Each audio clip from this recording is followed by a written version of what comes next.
एक शहर में एक आलीशान और शानदार घर था। वह शहर का सबसे खूबसूरत घर माना जाता था। लोग उसे देखते तो तारीफ किए बिना रह नहीं पाते। एक बार घर का मालिक किसी काम से कुछ दिनों के लिए शहर से बाहर चला गया।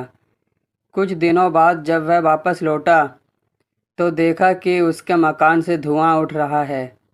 करीब जाने पर उसे घर से आग की लपटें उठती हुई दिखाई पड़ी। उसका खूबसूरत घर जल रहा था। वहाँ तमाशबीनों की भीड़ जमा थी जो उस घर के जलने का तमाशा देख रही थी। अपनी खूबसूरत घर को अपनी ही आंखों के सामने जलता हुए देख वह व्यक्ति चिंता में पड़ गया।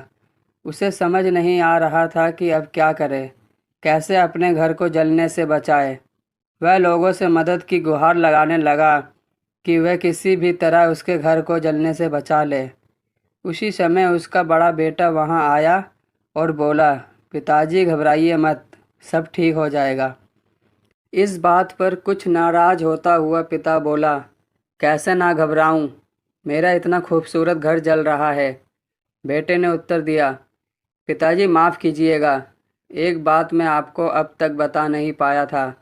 कुछ दिनों पहले मुझे इस घर के लिए एक बहुत बढ़िया खरीदार मिला था।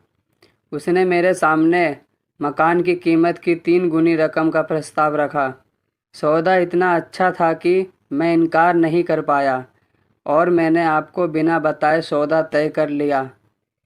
यह सुनकर पिताजी की जान में जान आई। उसने राहत की सांस ली और आराम से यूं खड़ा हो गया जैसे सब कुछ ठीक हो गया हो। अब वह भी अन्य लोगों की तरह तमाशबीन बनकर उस घर को जलते हुए देखने लगा।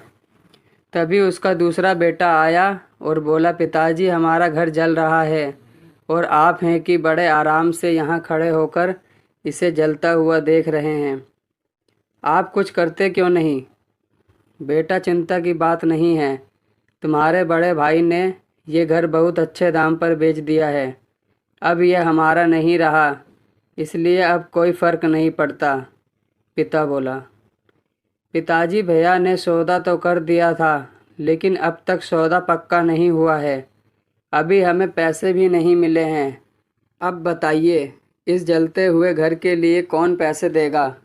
यह सुनकर पिता फिर से चिंतित हो गया और सोचने लगा कि कैसे आग की लपटों पर काबू पाया जाए। वह फिर से पास खड़े लोगों से मदद की गुहार लगाने लगा। तभी उसका तीसरा बेटा आया और बोला, पिताजी घबराने की सच में कोई बात नहीं है।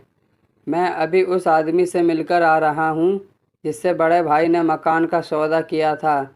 उसने कहा है कि मैं अपनी जुबान का पक्का हूँ। मेरे आदर्श कहते हैं कि चाहे जो भी हो जाए अपनी जुबान पर कायम रहना चाहिए। इसलिए अब जो हो जाए, जबान दी है तो घर ज़रूर लूँगा और उसके पैसे भी दूँगा। पिता फिर से चिंता मुक्त हो गया और घर को जलते हुए देखने लगा। मित्रों, एक ही परिस्थिति में व्यक्ति का व्यवहार भिन्न भिन्न हो सकता है और ये व्यवहार उसकी सोच के कारण होता है। उदाहरण के लिए जलते हुए घर के मालिक को ही लीजिए। घर तो वही था जो जल रहा था, लेकिन उसके मालिक की सोच में कई बार परिवर्तन आया और उस सोच के साथ उसका व्यवहार भी बदलता गया।